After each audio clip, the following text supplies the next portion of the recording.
In today's video, I'm going to teach you how to add a new job position in Gusto. To get started, sign in to your Gusto admin account. Make sure you're using an account with the right administrative access, since some menu options may only appear for users with the proper permissions. Once you're logged in and on the main dashboard, you're ready to begin. From there, look to the left-hand sidebar and click People.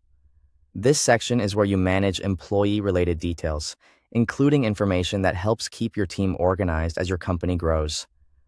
Opening this area is the first step to accessing your job title settings. After you're in the People section, move to the top right corner of the page and click More.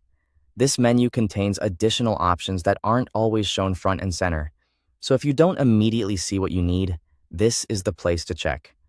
In the drop-down menu, select Job Titles. This will take you to the area where existing job positions are listed and where you can create new ones.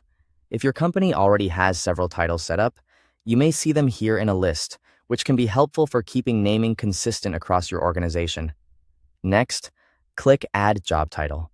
This opens the field where you can create a new position name. In that field, type the name of the new job position exactly as you want it to appear in Gusto. It's a good idea to use clear, standardized naming so it's easier to find later when adding new employees or updating current employee records. Once you've entered the new job position, take a moment to review it carefully. Check for spelling, capitalization, and wording to make sure everything looks right.